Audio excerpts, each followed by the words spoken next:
So I'm really pleased that I was able to come this year and do a presentation on what's happened to class sizes in District 6 and citywide. Since the 2007 law was passed in the state legislature called the Contracts for Excellence that was supposed to settle the Campaign for Fiscal Equity lawsuit. And as part of that plan, as part of the Contracts for Excellence law, New York City was obligated by law to submit a plan to reduce class sizes in all grades. And you will see what happened since 2007 once the PowerPoint comes on.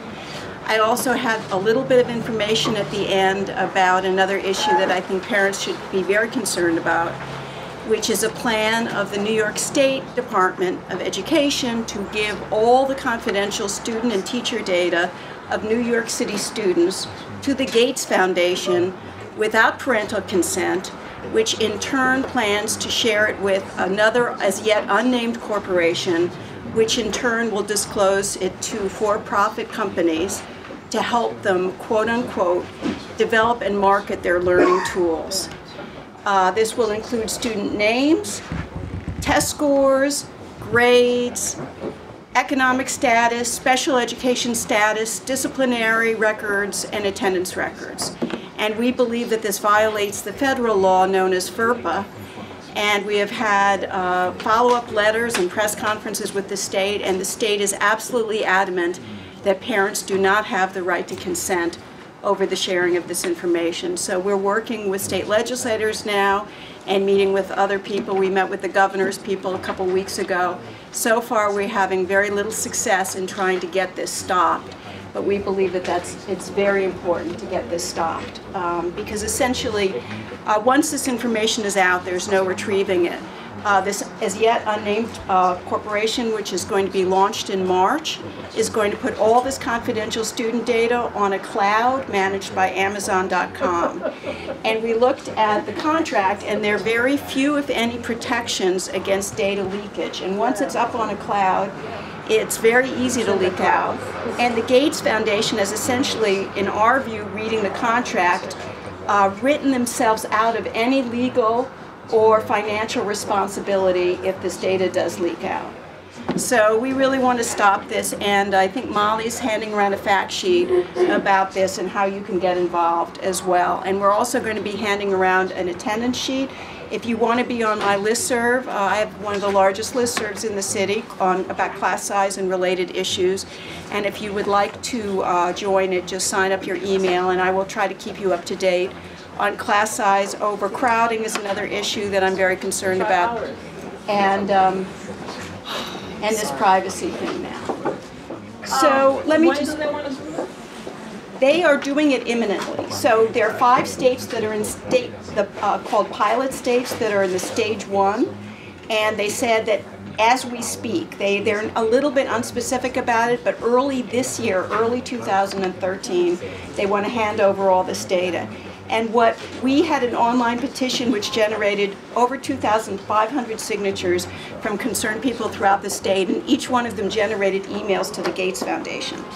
So after that petition, the woman who's in charge of this for the Gates Foundation wrote on the website that states, as with any data, states will have to allow parents to opt out. But then they changed, a few weeks later, they put out a new statement saying that it's up to states and districts to decide what opt-out provisions they may include in their agreements.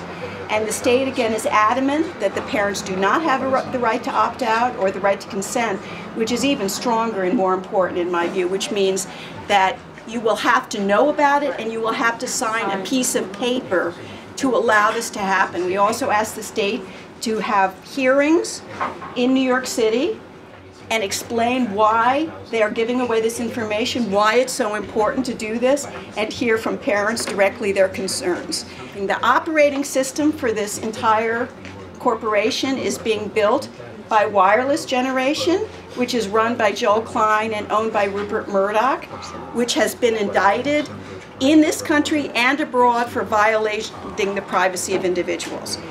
And the state originally was going to hire them to build their state data system, student data system, and the state controller stopped it.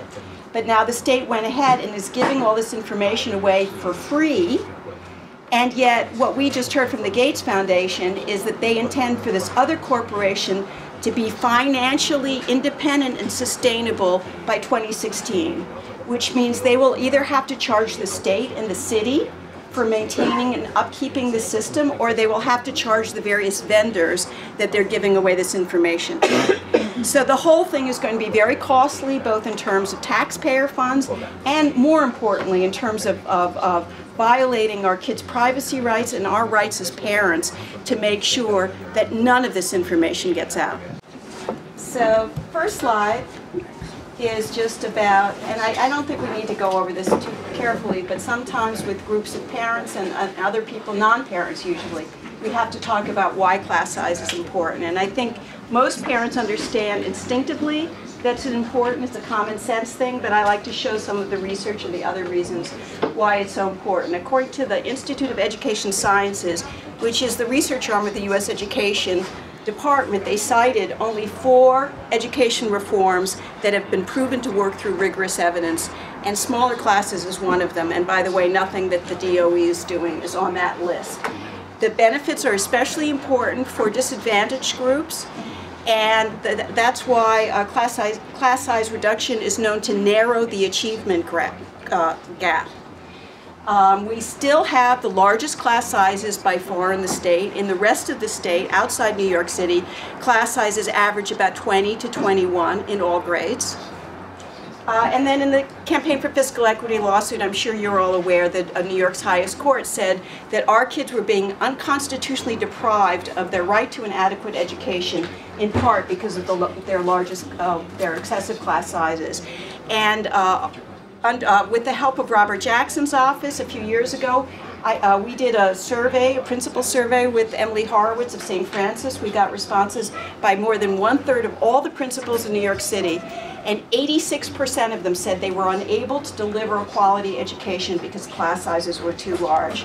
And finally, the thing that matters most to me as a parent is that it's the #1 priority every single year on the DOE's own learning environment surveys ever since they were first given in 2007. So people say, well, haven't we made great improvements in New York City under Mayor Bloomberg? No, actually, we've fallen further behind our peers in the other large cities on the only reliable assessments we have on the NAEP since 2003.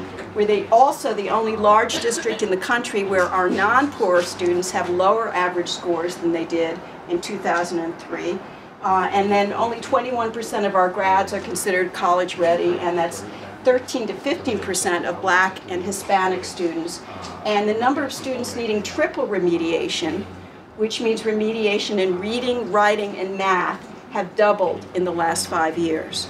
So as I was saying, in 2007, the state legislature passed this law called Contracts for Excellence, and what the high needs districts agreed to spend extra state funding in 6 main areas. But in addition, New York City was required to submit a plan to reduce class sizes in all grades. And that was reasonable considering that it was a big part of the CFE lawsuit. Now, after a lot of wrangling and delay, Joe Klein finally did submit a plan that was accepted in November of 2007 that called for reductions in class sizes in all grades to no larger than 20 on average in K through 3, 23 in 4th through 8th, and 25 in core high school classes. And in return, we've received more than $2 billion cumulatively since that time in C4E funds. So, but what has happened instead? This is a graph which shows you what was supposed to happen over the last 5, and now it's 6 years, because we're actually in the 6th year of the plan. And we were not far from it actually at the beginning on average, even though there were larger classes in lots of districts. This is what's happened instead. The red line is the citywide average, and the green line is the average in District 6. So you can see we've gone entirely in the wrong direction. We have not reduced class sizes. Class sizes have gone up every single year. This is what's happened in grades 4 through 8. The blue line is what was supposed to happen. The green line is what happened in District 6, and you're actually a little bit lower than what the citywide average is, but not that much difference. Again, it went down the first year, actually, in 4th through 8th grade, but ever since it's been going up. And then the next slide is what's happened high school citywide. I did not break it down for District 6. And these are the class sizes that have gone up in the high school. This data we don't really trust. The high school data is very unreliable that the DOE gives us. And that's the class size in the spring, or actually in February, when class sizes are smaller because thousands of kids in high school have been dropped out or discharged between October and February. And this is the number they claim every year, but we strongly say to the state and to everybody, class size reduction is not encouraging kids to drop out. That's not a way to reduce class size. Next slide. So I originally did this slide a few weeks ago when the DOE was threatening to close PS 132, and I think it's a great victory, and I know everyone's thrilled that they're not going to close it, but they really have to address certain problems. I find this especially shocking. Look at the class sizes in PS 132.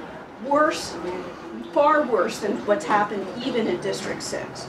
And the first thing you do at a school like that that's struggling, before you even think about closing it, is you start reducing class size. And instead, class sizes have been going up sky high. So I just want to say, anybody who's putting together a plan for PS 132, I'm sure there are a lot of things that probably should be done. We're talking about that later, but DOE's plan is to co-locate a zone school, but we'll talk about it later.